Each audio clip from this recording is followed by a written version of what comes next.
नमस्कार, आप देख रहे हैं 4 PM। मैं हूं आपके साथ सिमरन।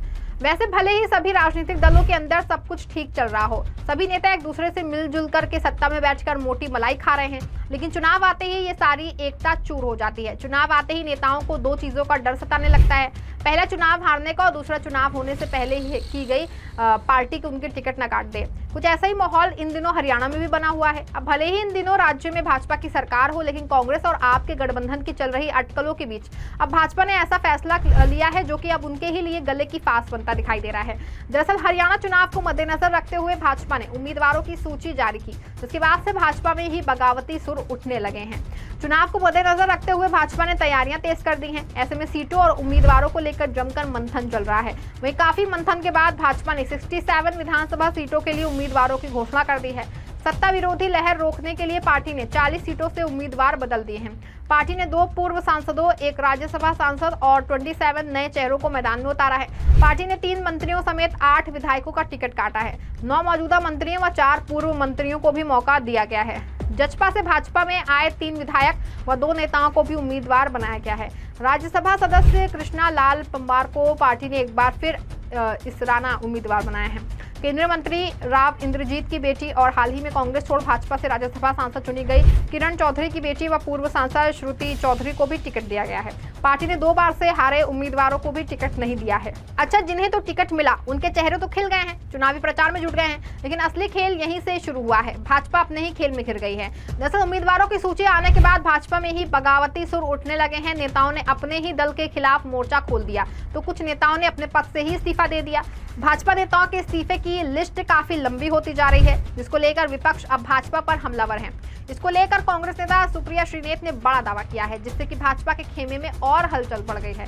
सुप्रिया श्रीनेत ने बड़ा दावा करते हुए कहा कि राज्य का सबसे बड़ा एग्जिट पोल आ गया है, यहाँ कांग्रेस की सुनामी आ रही है। वहीं कांग्रेस नेता ने दावा किया है कि सीएम नायब सैनी ने करनाल छोड़ दिया है। प्रदेश कार्यकारिणी से इस्तीफे की भरमार हो रही है। किसान मोर्चा प्रदेश अध्यक्ष शिवराण का इस्तीफा आ चुका है। ओबीसी प्रदेश मोर्चा अध्यक्ष कर्णदेव काम्बोज भी बीजेपी छोड़ चुके हैं। रतिया एमएलए लक्ष्मण नापा का इस्तीफा आ चुका है।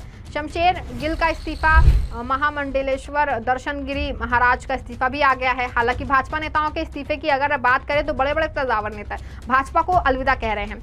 रानिया विधानसभा से भाजपा द्वारा टिकट नहीं देने से खफा हुए रणजीत सिंह चौटाला ने भी मंत्री पद से इस्तीफा दे दिया है। उन्होंने कहा कि मैं हर हाल में रानिया विधानसभा से चुनाव लड़ूंगा। रणजीत सिंह चौटाला ने एक बार ये भी कही है कि भाजपा ने उन्हें डब्बाली विधानसभा सीट से चुनाव लड़ाने का ऑफर दिया था, लेकिन उन्होंने इसे ठुकरा दिया। उन्होंने टिकट कटने वाले नेताओं के साथ बैठक भी की थी। चौटाला ने कहा कि वे भले ही किसी और पार्टी से चुनाव लड़े या निर्दलीय लड़े, लेकिन लड़ेंगे केवल रानिया से ही। वहीं पूर्व सांसद सुनीता दुग्गल को रतिया विधानसभा क्षेत्र से टिकट दिए जाने से नाराज रतिया विधायक लक्ष्मण नापा ने पार्टी की प्राथमिक सदस्यता से इस्तीफा दे दिया है। उन्हें पार्टी के प्रदेश अध्यक्ष मोहनलाल बड़ौली को अपना इस्तीफा भेज दिया है। बता दें कि पूर्व सांसद सुनीता दुग्गल रतिया विधानसभा क्षेत्र में कुछ दिनों पहले ही सक्रिय हो गई थी। बीजेपी कार्यकर्ताओं को जब सुनीता दुग्गल को रतिया से टिकट मिलने की आहट हुई तो विरोध के स्वर पहले ही उठने लगे थे। कार्यकर्ताओं की तरफ से स्थानीय उम्मीदवार को टिकट देने की मांग भी की गई। इसके बावजूद बीजेपी हाईकमान की तरफ से सुनीता दुग्गल को रतिया से टिकट थमा दिया गया। बता दें कि सुनीता दुग्गल ने 2014 में IRS की सरकारी नौकरी छोड़कर राजनीति में एंट्री ली थी। 2014 में बीजेपी ने उन्हें रतिया से उम्मीदवार बनाया था, लेकिन वे इनेलो उम्मीदवार रविंद्र बालिया से मात्र 453 वोटों से हार गई थी। फिर 2019 के लोकसभा चुनाव में बीजेपी ने सुनीता दुग्गल को सिरसा सीट से मैदान में उतारा। उन्होंने तत्कालीन कांग्रेस प्रदेश अध्यक्ष अशोक तंवर को हराकर जीत दर्ज की थी। वहीं लक्ष्मण नापा के बीजेपी से इस्तीफा देने के साथ ही अब उनके कांग्रेस ज्वाइन करने की चर्चाएं होने लगी हैं।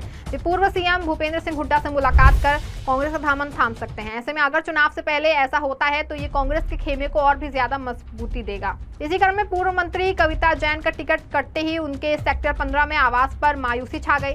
कार्यकर्ताओं व समर्थक उनके आवास पर पहुंचने शुरू हो गए हैं। पार्षद इंदु वलेचा व उनके पति संजीव वलेचा के साथ पार्टी के 26 से अधिक पदाधिकारियों ने अपने पदों से इस्तीफा दे दिया है।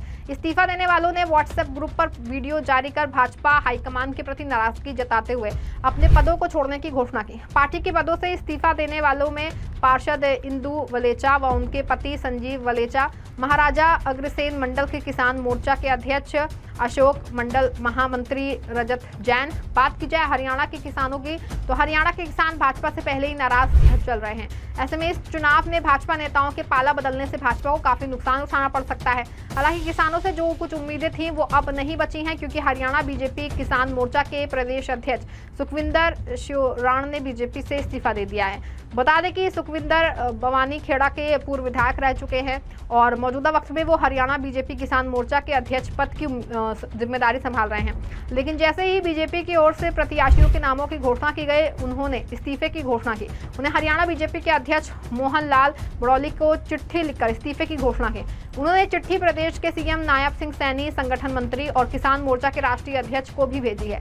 अब ऐसे में उनके जाने से भाजपा को किसानों से उम्मीद थी वो दूर होती दिखाई दे रही है। इन्हीं चर्चित नामों में से एक नाम हरियाणा बीजेपी ओबीसी मोर्चा के प्रदेश अध्यक्ष और पूर्व मंत्री कर्णदेव कंबोज का भी है। उन्होंने रिजाइन कर दिया है। बताया जा रहा है कि कर्णदेव कंबोज इंद्री विधानसभा से टिकट चाहते थे। कर्णदेव ने अपने इस्तीफे में लिखा था कि मैं बीजेपी ओबीसी मोर्चा और सभी अन्य पदों से अपना त्यागपत्र देता हूं, क्योंकि भारतीय जनता पार्टी पंडित दीनदयाल उपाध्याय तथा डॉक्टर श्यामा प्रसाद मुखर्जी वाली भाजपा नहीं रही।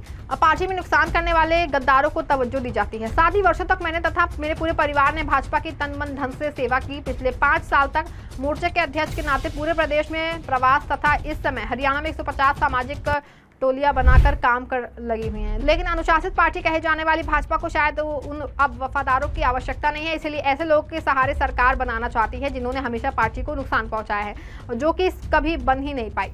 कर्णदेव ने आगे लिखा कि ऐसा नेता जो कल पार्टी में आए उनको टिकट दी गई और जो बचपन से पार्टी की सेवा में लगे हुए हैं उनको दरकिनार कर दिया गया। फिर कांग्रेस और बीजेपी में फर्क क्या रह गया? बाकी का फैसला जो मेरे समर्थन लेंगे ही, चुनाव लड़ना है या नहीं, आगामी फैसला जो मेरे साथी करेंगे मैं उसका सम्मान करते हुए अगला कदम उठाऊंगा। हरियाणा विधानसभा चुनाव में वोटिंग से पहले ही भाजपा नेताओं का इस तरह से पार्टी छोड़कर जाना और अन्य दलों में शामिल होना, ये भाजपा के लिए काफी घातक साबित हो सकता है। भाजपा छोड़ने वाले नेताओं की अगर हम बात करें तो ये लिस्ट बढ़ती ही जा रही है, जिससे इस बात का अनुमान लगाया जा सकता है कि हरियाणा में भाजपा की उल्टी गिनती शुरू हो गई है। ऐसे में सीएम सैनी को भी इस बार अपनी कुर्सी बचाना भारी पड़ सकता है। इतना ही नहीं, अगर भाजपा हरियाणा से चुनाव हारती है तो इस हार की चोट पीएम मोदी और अमित शाह तक ही भी पहुंच सकती है। भले ही केंद्र में भाजपा की सरकार हो, लेकिन हरियाणा में पूरी तरह भाजपा की सरकार जाती हुई दिखाई दे रही है। हालांकि किसे कितनी सीटें मिलेंगी और किस दल की सरकार बनेगी तो आने वाले वक्त में पता चलेगा। नतीजों के बाद साफ हो पाएगा ये सब कुछ। फिलहाल इस खबर में बस इतना ही। ऐसी तमाम राजनीतिक खबरों के लिए बने रहें, जुड़े रहें 4 PM के साथ। धन्यवाद।